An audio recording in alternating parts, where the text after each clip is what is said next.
अच्छा, अब हम स्टार्ट करते हैं एड्रीनल ग्लैंड। ठीक है, एड्रीनल ग्लैंड में हमारे पास दो पार्ट्स होते हैं, एक एड्रीनल कॉर्टेक्स होता है, ठीक है, और एक एड्रीनल मेड्यूला। ये देखो, ये हमारे पास एड्रीनल कॉर्टेक्स है और अंदर जो है ना ये एड्रीनल मेड्यूला है। ठीक है, अब एड्रीनल कॉर्टेक्स और एड्रीनल मेड्यूला दोनों के हम हार्मोन्स करेंगे। ठीक है, एड्रीनल कॉर्टेक्स के हार्मोन्स आप लोगों ने कैसे याद करने हैं, GFR से। ठीक है, सबसे बाहर वाली लेयर होती है ग्लोमेरुलोसा, फिर होती है फेसिकुलेटा और सबसे अंदर होती है रेटिकुलरिस। ग्लोमेरुलोसा जो लेयर है ना उसमें से हमारे पास रिलीज होते हैं मिनरेलोकॉर्टिकॉइड। मिनरेलोकॉर्टिकॉइड जो कौन सा है, एल्डोस्टेरोन। जोना फेसिकुलेटा जो है उसमें से ग्लूकोकॉर्टिकॉइड्स, देखो ग्लोमेरुलोसा G से स्टार्ट होता है लेकिन रिलीज इससे मिनरेलोकॉर्टिकॉइड्स होते हैं। फेसिकुलेटा से जो है वो ग्लूकोकॉर्टिकॉइड्स स्टार्ट रिलीज होते हैं। ठीक है, ग्लूकोकॉर्टिकॉइड्स कौन से है, कॉर्टिसोल, कॉर्टिकोस्टेरोन और कॉर्टिसोन। ठीक है, और रेटिकुलरिस से हमारे पास एंड्रोजेंस रिलीज होते हैं। ठीक है, एंड्रोजेंस। ठीक है, जो कौन सा है, डिहाइड्रोएपिनेस्टेरोन। और एड्रीनल मेड्यूला से हमारे पास कैटेकोलामीन या एपिनेफ्रिन या नॉर एपिनेफ्रिन, जिसे हम स्ट्रेस हार्मोन्स बोलते हैं, वो रिलीज होते हैं। ठीक है, अच्छा ये देखें, अब यही वही चीज़ जो है वो रिपीट की हुई है। जोना ग्लोमेरुलोसा से जो है वो 15% ऑफ सिक्रीशन वेट होता है। ठीक है, ग्लोमेरुलोसा की सिक्रीशन मिनरेलोकॉर्टिकॉइड्स जो हैं कौन कौन से, एल्डोस्टेरोन, एस्ट्रोन, एस्ट्रोडायोल वगैरह। ठीक है, फेसिकुलेटा से जो है वो 75% ऑफ सिक्रीशन होती है, जो कौन सी है, ग्लूकोकॉर्टिकोइड्स की। और रेटिकुलरिस से जो है वो 7% होती है। ठीक है, अब हमारे पास जो कैटेकोलामीन्स हैं वो कहाँ से रिलीज होते हैं, एड्रीनल मेड्यूला से, 20% ऑफ वेट बनाते हैं। कैटेकोलामीन्स जो है वो कौन से हैं, एपिनेफ्रिन, नॉरएपिनेफ्रिन और डोपामीन। ठीक है, अच्छा अब इनके लिए हमारे पास जो स्टिमुलस है, जो मेन चीज़ है वो हमने करनी है यहाँ पे स्टिमुलस। जो हमारे पास मिनरेलोकॉर्टिकॉइड्स है ना उनके लिए स्टिमुलस कौन सा है, एंजियोटेंसिन 2। ठीक है, एंजियोटेंसिन 2। ACTH जो है वो किन के लिए, रेटिकुलरिस और फेसिकुलेटा दोनों के लिए जो है वो ACTH मतलब ग्लूकोकॉर्टिकॉइड्स को ज़्यादा करेगा और एंड्रोजेंस को ज़्यादा करेगा। और जो एपिनेफ्रिन, नॉरएपिनेफ्रिन है उनके लिए स्टिमुलस जो है वो ऑटोनॉमिक नर्वस सिस्टम है, ऑटोनॉमिक नर्वस सिस्टम। ठीक है, देखो ये सारे के सारे हार्मोन्स क्या हैं, स्टेरॉइड्स है ना, और हमने पढ़ा था सारे के सारे स्टेरॉइड्स किससे बनते हैं, कोलेस्ट्रॉल से, कोलेस्ट्रॉल से। ठीक है, तो देखो ये कोलेस्ट्रॉल है, कोलेस्ट्रॉल पे जो है फिर हमारे पास डिफरेंट हार्मोन्स एक्ट करेंगे, एंजाइम्स एक्ट करेंगे और हमारे पास हार्मोन्स बनाएंगे। सबसे पहले हमारे पास जो एंजाइम एक्ट करता है उसे हम कहते हैं 17 अल्फा हाइड्रोक्सिलेज। 17 अल्फा हाइड्रोक्सिलेज जो है वो इसे चेंज कर देता है 17 हेक्साप्रेग्नेनोलोन में, जो चेंज हो जाता है 17 हाइड्रोक्सी प्रोजेस्टेरोन में, फिर उस पर एक्ट करता है 21 हाइड्रोक्साइलेज। ये एंजाइम्स मैं इसलिए याद करवा रही हूँ क्योंकि इसकी वजह से फिर पैथोलॉजीज होती हैं। ठीक है, तो 17 अल्फा हाइड्रोक्सिलेज और 21 अल्फा हाइड्रोक्सिलेज ये दोनों बहुत इंपॉर्टेंट एंजाइम्स हैं। ठीक है, और तीसरा एंजाइम जो है वो हमारे पास जो फाइनल स्टेप में रिक्वायर्ड है वो है 11 बीटा हाइड्रोक्साइलेज। ठीक है, तो 17, 21 और 11 ये बेसिक एंजाइम्स है। ठीक है, कोई 1 से स्टार्ट हो रहा है, कोई 1 पे एंड हो रहा है। अब इसके लिए MCQs वाइज जो आता है, देखो ये कि MCQs है ना कि 6 years old girl presented in OPD with excessive facial and chest hairs, adult wise. She also gives the history of 2 siblings death suffering from the same condition. Which enzyme deficiency is this? So this is, अब इसमें क्या हो रहा है हमारे पास, इसमें हमारे पास female वर्जलाइजेशन हो रही है ना, इसलिए जिसके आखिर में 1 आता है वो फीमेल वर्जलाइजेशन करवाता है। देखो जो स्टार्ट 1 से होता है ना, एंजाइम स्टार्ट 1 से होता है वो हाइपरटेंशन करवाता है। ठीक है, हाइपरटेंशन। जो एंड 1 पे होता है ना, जो एंड 1 पर होता है ना वो फीमेल वर्नलाइजेशन कराता है, फीमेल वर्नलाइजेशन करवाता है। और जो अब स्टार्ट और एंड दोनों 1 पे हो रहा है तो मतलब वो दोनों करवाएगा। देखो 17 अल्फा हाइड्रोक्साइलेज जो है वो 1 से स्टार्ट हो रहा है जिसकी वजह से वो हाइपरटेंशन करवाएगा। 21 1 पे एंड हो रहा है इसलिए वो फीमेल वर्नलाइजेशन करवाता है। ठीक है, और 11 में दोनों होंगे, विरलाइजेशन भी होगी और हाइपरटेंशन भी होगी। इस MCQs में सिर्फ विरलाइजेशन की हिस्ट्री, हाइपरटेंशन की नहीं है ना, इसलिए 21 हाइड्रोक्साइलेज डेफिशिएंसी है। ठीक है, ये इसलिए मैंने ये एंजाइम्स की स्लाइड डाली थी। अच्छा अब आ जाओ जी इसके रिलीज पे, कैसे रिलीज होता है हमारे पास जो ग्लूकोकॉर्टिकॉइड्स हैं, हाइपोथैलेमस से कॉर्टिकोट्रोपिक रिलीजिंग हार्मोन आता है, एंटी पिट्यूटरी से हमारे पास ACTH रिलीज होता है जो कॉर्टिसोल को रिलीज करवाता है। अब मैं ये बताना चाह रही हूँ आप लोगों को कि जो इसका प्रिकर्सर सेल्स है ना, जिसे हम कहते हैं ओपियोमिलेनोसाइट्स, प्रो ओपियोमिलेनोसाइट्स, जिनसे एसीटीएच बनता है। तो एसीटीएच जिससे बन रहा है ना, जिन सेल से, उन्हीं से हमारे पास लिपोट्रॉफ्स भी बन रहे हैं, जो मिलेनोसाइट स्टिमुलेटिंग हार्मोन बनाता है और साथ साथ एंडोट्रॉफ्स बनाता है। ठीक है, ये मैं क्यों बता रही हूँ, क्योंकि हमारे पास जब भी एसीटीएच ज़्यादा होगा ना, एसीटीएच हार्मोन जब ज़्यादा होगा, कब, जब हमारे पास एडिसन्स डिजीज़ होती है ना, एडिसन्स, जिसमें हमारे पास एड्रिनल हार्मोन्स कम होते हैं, तो वो कम होते हैं, लेकिन एसीटीएच ज़्यादा होता है, ज़्यादा एसीटीएच ज़्यादा होता है, तो इनका प्रिकर्सर सेम है, तो मिलेनोसाइट्स भी ज़्यादा होंगे, मिलेनोसाइट, इसीलिए बंदा पिगमेंटेशन के साथ प्रेजेंट करता है, पिगमेंटेशन। इसीलिए जब भी हमारे पास एडिसन डिजीज़ की हिस्ट्री के वाला सिनेरियो होगा और साथ पिगमेंटेशन भी मेंशन होगी, तो उसमें हम लोग एसीटीएच इंक्रीज का ऑप्शन टिक करते हैं। ठीक है, कॉर्टिसोल या कॉर्टिसोल इंक्रीज का ऑप्शन भी होता है, लेकिन अगर पॉइंट हमारे पास पिगमेंटेशन वाली आ गई तो हम लोग प्रेफर करते हैं इंक्रीज एसीटीएच। एडिसन डिजीज़ में कॉर्टिसोल डिक्रीज होता है ना, तो हम लोग प्रेफर करते हैं एसीटीएच, क्योंकि उसके पीछे फिजियोलॉजी क्या है कि इन दोनों का प्रिकर्सर सेल सेम है। एक ये पॉइंट याद रखो। दूसरा पॉइंट क्या है कि कॉर्टिसोल भी हमारे पास पल्सेटाइल मैनर में इंक्रीज होता है। अर्ली मॉर्निंग सबसे हाई वैल्यूज इसकी कब होती हैं? अर्ली मॉर्निंग में कॉर्टिसोल सबसे ज़्यादा होता है। ठीक है, इवनिंग में कम होता है और मॉर्निंग में सबसे ज़्यादा होता है इसका लेवल। अच्छा, फिर हम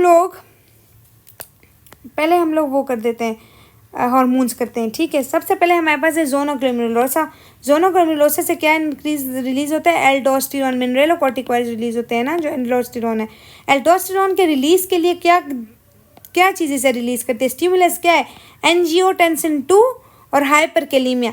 हाइपरकेलीमिया अगर ऑप्शन में हुआ तो और कोई चीज़ देखनी ही नहीं है। Hyperkalaemia is most important stimulus for aldosterone release. ठीक है, और दूसरा क्या है? एंजियोटेंसिन 2। अंडरस्टैंड? एसीटीएच का कोई इफेक्ट नहीं है, एसीटीएच का एल्डोस्टेरोन पे कोई इफेक्ट नहीं है। ठीक है, अच्छा, अब हमारे पास एल्डोस्टेरोन कैसे रिलीज होता है? देखो, हमारे पास लिवर में एंजियोटेंसिनोजिन एंजाइम होता है। ठीक, एंजियोटेंसिनोजिन बनता है। ठीक है, जो हमारे पास रेनिन की मदद से किस में कन्वर्ट हो जाता है? रेनिन की हेल्प से किडनी में एंजियोटेंसिन 1 में कन्वर्ट हो जाता है। ठीक है, फिर ये एंजियोटेंसिन 1 जो है ना, वो लंग्स में जाके लंग्स में हमारे पास एक एंजाइम होता है जिसे हम कहते हैं एंजियोटेंसिन कन्वर्टिंग एंजाइम। ठीक है, तो लंग्स में एंजियोटेंसिन 1 किस में कन्वर्ट हो जाता है? एंजियोटेंसिन 2 में। अब ये एंजियोटेंसिन 2 नहीं है, ये जाके आगे फंक्शंस करता है। एंजियोटेंसिन 2 क्या करता है? इसकी देखो, थर्स्ट की सेंसेशन को एंजियोटेंसिन 2 इंक्रीज करता है। ये एमसीक्यूज में आता है। थर्स्ट को कौन इंक्रीज करता है? एंजियोटेंसिन 2 थर्स्ट को इंक्रीज करेगा। ठीक है, और एंजियोटेंसिन के 2 क्या करता है? सिंपैथेटिक एक्टिविटी करवाता है, वेसो कंस्ट्रक्शन वगैरह करवाता है। और एंजियोटेंसिन 2 का इंपॉर्टेंट क्या फंक्शन है? एल्डोस्टेरोन को रिलीज करता है। अब हम एल्डोस्टेरोन का पढ़े थे ना, एंजियोटेंसिन 2 हेल्प करता है। अब ये एल्डोस्टेरोन के आगे फंक्शंस क्या है कि किडनी पे एक्ट करके क्या करेगा? सोडियम और क्लोराइड की रीएब्जॉर्प्शन करवाएगा, पोटाशियम की एक्सक्रीशन करवाएगा। इसीलिए हाइपरकेलीमिया जब होता है तो एल्डोस्टेरोन ज़्यादा हो जाता है। एल्डोस्टेरोन जाके क्या करता है?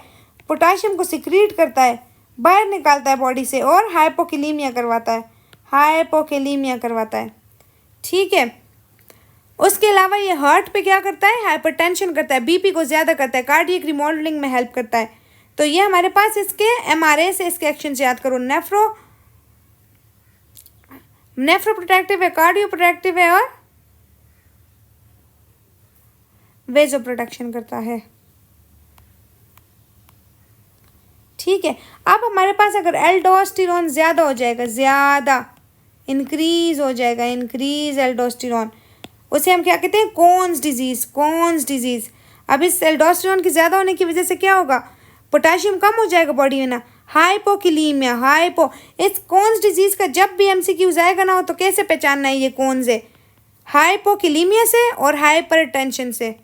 ठीक है, हाइपरटेंशन और हाइपोकेलीमिया होगा ना, हाइपोकेलीमिया और हाइपरटेंशन, तो बस समझ जाओ ये कौन सिंड्रोम है। ठीक है, और हमारे पास एल्डोस्टेरोन के इंक्रीज की वजह से जो मेटाबॉलिक फंक्शन याद रखना है, मेटाबॉलिक अल्कलोसिस होगी। ठीक है, मेटाबॉलिक अल्कलोसिस होगी। क्यों होगी? अब इसकी फिजियोलॉजी में समझाती हूँ आप लोगों को। देखो, सोडियम को एब्जॉर्ब करवाएगा ना, सोडियम को एब्जॉर्ब करवाएगा, तो हमारे पास कंडक्टिंग ड्रग में क्या होता है? सोडियम और हाइड्रोजन एक्सचेंजर होता है। तो सोडियम को एब्जॉर्ब करवा के हाइड्रोजन को सिक्रीट करेगा। हाइड्रोजन जब बहुत ज़्यादा बाहर निकल गया तो अंदर अल्कलोसिस हो जाएगी ना। तो ये फिजियोलॉजी है पीछे के एल्डोस्टेरोन क्यों अल्कलोसिस करवाता है। ठीक है, सोडियम के बदले में हाइड्रोजन को बाहर फेंक रहा है, इसीलिए ये क्या करवाता है, अल्कलोसिस। ठीक है, और अगर एल्डोस्टेरोन कम होता है, कम किस में होगा, एडिसन डिजीज़ में। एडिसन डिजीज़ में एल्डोस्टेरोन कोर्टिसोल दोनों कम होते हैं। ठीक है, ये आगे हम एडिसन डिजीज़ पढ़ेंगे फिर। Then come zona fasciculata. Zona fasciculata किस चीज़ को सिक्रीट करते हैं, ग्लूकोकॉर्टिकॉइड्स को। ग्लूकोकॉर्टिकॉइड्स क्या है हमारे पास, कॉर्टिसोल। ठीक है, कॉर्टिसोल के अब मेन एक्शंस क्या है, मेन एक्शंस ग्लूकोनियोजेनेसिस, जैसे मैंने स्टार किया है क्योंकि एमसीक्यूज में आता है। कॉर्टिसोल क्या करता है, ग्लूकोनियोजेनेसिस। प्रोटीन के लिए कैटाबॉलिक है, लिपिड्स के लिए कैटाबॉलिक है, सिर्फ और सिर्फ ग्लूकोज के लिए एनाबॉलिक है। ग्लूकोज को ज़्यादा करता है, प्रोटीन और लिपिड्स की ब्रेक डाउन करता है। ठीक है, और दूसरा इंपॉर्टेंट फंक्शन ये एंटी इन्फ्लेमेटरी है। जैसे स्टीरॉयड्स, ये स्टीरॉयड हार्मोन है ना, इसीलिए ये भी एंटी इन्फ्लेमेटरी है। जैसे स्टीरॉयड्स एंटी इन्फ्लेमेटरी होते हैं। देखो हमारे पास इन्फ्लेमेटरी पाथवे क्या होता है, आर्किडोनिक एसिड होता है जिसमें से प्रोस्टाग्लैंडिन और ल्यूकोट्राइन्स बनते हैं। ठीक है, तो मेम्ब्रेन फॉस्फोलिपिड से एचिलोनिक एसिड बनता है ना। ये फॉस्फोलिपेज A2 नहीं है, इसको इनहिबिट करता है। तो आगे सारे जो इन्फ्लेमेटरी सेल्स हैं ना वो आगे बनेंगे ही नहीं, इसीलिए हम इसे कहते हैं ये एंटी इन्फ्लेमेटरी है। देखो ल्यूकोट्राइन्स भी नहीं बनेंगे, इंटरल्यूकिन भी नहीं बनेगा, इंटरल्यूकिन 1 फीवर करवाता है ना, तो इंटरल्यूकिन 1 नहीं बनेगा तो फीवर भी नहीं होगा। तो कॉर्टिसोल फीवर को भी कम करता है। ठीक है, और इम्पॉर्टेंट चीज़ इसके लिए क्या याद रखनी है, जब बात कॉर्टिसोल की होगी ना तो याद रखो ये न्यूट्रोफिल्स को ज़्यादा करता है, इंक्रीज करता है न्यूट्रोफिल को, जबकि लिम्फोसाइट और इनको कम करता है, लिम्फोसाइट्स को कम करता है। याद रहेगी ना ये बात, न्यूट्रोफिलिया करवाता है और लिम्फोपीनिया करवाता है, लिम्फोसाइटोपीनिया करवाता है। इसके रिवर्स में एल्डोस्टेरोन है। एल्डोस्टेरोन क्या करता है, न्यूट्रोपीनिया करवाता है। पीनिया मतलब डिक्रीज करता है न्यूट्रोफिल के अमाउंट को। ठीक है, तो कॉर्टिसोल लिम्फोसाइट्स को ज़्यादा, न्यूट्रोफिल्स को ज़्यादा करके लिम्फोसाइट्स को कम कर रहा है। लिम्फोसाइट टर्नओवर का कौन सा हार्मोन है, यही कॉर्टिसोल है। ठीक है, ये एमसीक्यूज में आता है। और एल्डोस्टेरोन इसके ऑपोजिट है, न्यूट्रोफिल को कम करता है, लिम्फोसाइट्स को ज़्यादा करता है। कॉर्टिसोल फीवर को भी कम करता है। ठीक है, अब कॉर्टिसोल के रिलीज के लिए स्टिमुलस क्या है, ट्रॉमा, स्ट्रेस, इन्फेक्शन, इन्फ्लेमेशन, क्योंकि ये फिर डिक्रीज करेगा लिम्फोसाइट्स को और इजिनोफिल्स को। ठीक है, इंटेंस हीट या कोल्ड, सर्जरी, ये बहुत दफ़ा रिपीटेड एमसीक्यूज आता है कि सर्जरी के दौरान हार्मोन स्ट्रेस और होता है बंदे को ना, कौन सा हार्मोन रिलीज होगा, तो कॉर्टिसोल रिलीज होता है।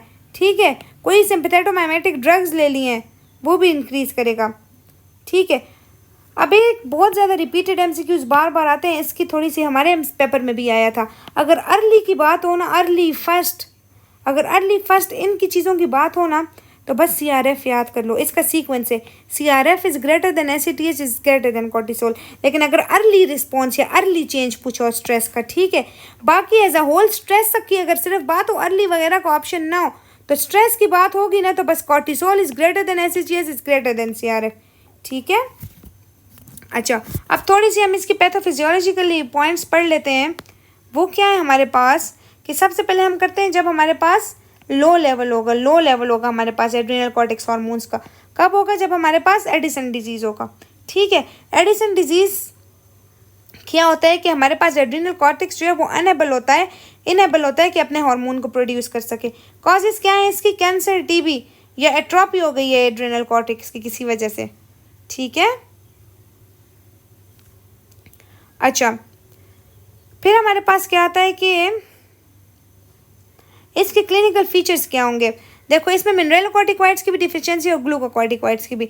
मिनरलोकॉर्टिकॉइड्स की डिफिशियंसी की वजह से क्या होगा हमारे पास कि सोडियम की रीअब्जॉर्प्शन नहीं होगी ना, तो हाइपोनेट्रीमिया होगा, पोटाशियम सिक्रीट नहीं होगा, इसलिए हाइपरकिलीमिया होगा।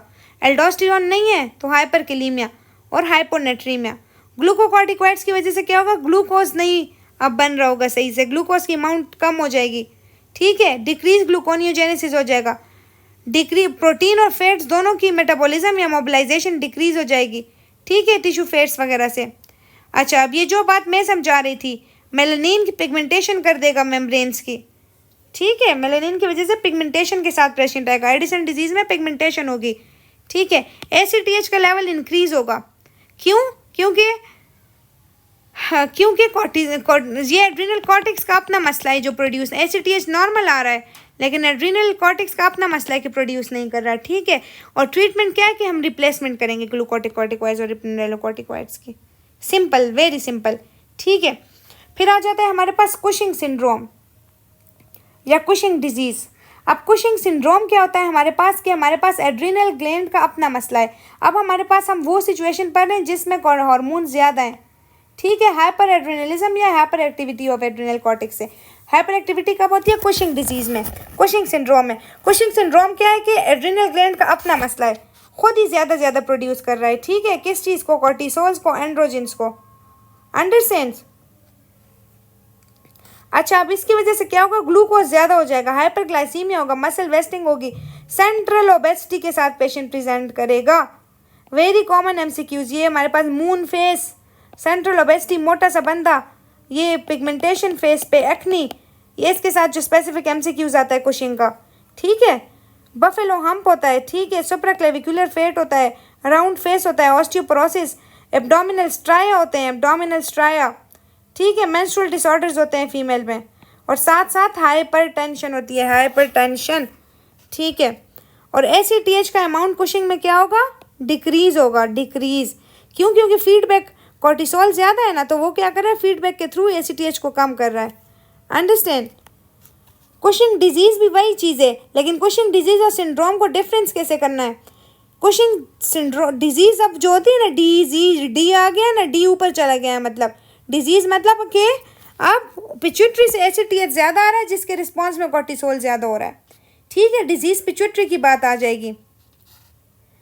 पिट्यूटरी में कोई ट्यूमर होगा ACTH सिक्रीटिंग, तो इसकी हमारे पास ट्रीटमेंट क्या होगी कि उस ट्यूमर को रिमूव करो, ACTH सिक्रीटिंग ट्यूमर को रिमूव करो। ठीक है। फिर कॉन्स डिजीज़ बेसिक हमने कर लिया है। ठीक है। ग्लोमेरुलोसा का मसला है, ग्लोमेरुलोसा सेल का ट्यूमर है या कोई और मसला है जिसकी वजह से एल्डोस्टेरोन ज़्यादा हो रहा है। पेशेंट कैसे प्रेजेंट करेगा? हाइपरटेंशन, हाइपोकिलीमिया, मेटाबॉलिक अल्कलोसिस और डिक्रीज रिनिन के साथ। ट्रीटमेंट क्या है? स्पेरेनोलैक्टोन जो एल्डोस्टेरोन एंटागोनिस्ट है। ठीक है। या सर्जिकली रिमूव करेंगे हम उस ट्यूमर को। अब ये चीज़ आ जाएगी जी 21 बीटा हाइड्रोक्साइलेज डिफिशिएंसी और 17 अल्फा हाइड्रोक्साइलेज डिफिशिएंसी। 21 बीटा में क्या पढ़ा था हमने? इंपॉर्टेंट विरलाइजेशन ऑफ वुमेन होगी, virilisation of women, early acceleration of linear growth होगी, early appearance of pubic hairs होंगे। ठीक है। सिम्टम्स क्या होंगे? ग्लूकोकॉर्टिकॉइड्स और मिनरलोकॉर्टिकॉइड्स दोनों की डेफिशिएंसी वाले सिम्टम्स होंगे। और 17 हाइड्रोक्साइलेज में क्या होगा कि ग्लूकोकॉर्टिकॉइड की डेफिशिएंसी होगी लेकिन मिनरलोकॉर्टिकॉइड का एक्सिस होगा। ये पॉइंट याद रखना। 21 में दोनों की डेफिशिएंसी है, 17 में जो है वो सिर्फ ग्लूकोकॉर्टिकॉइड की डेफिशिएंसी, मिनरलोकॉर्टिकॉइड के एक्सिस वाले सिम्टम्स होंगे। मतलब इस पेशेंट में हाइपोकिलीमिया होगा, प्यूबिक और एक्सिलरी हेयर्स होंगे। ठीक है। और इसकी रिप्लेसमेंट क्या है कि एल्डोस्टेरोन का तो एंटागोनिस्ट देंगे लेकिन ग्लूकोकॉर्टिकॉइड को रिप्लेस करेंगे। ठीक है।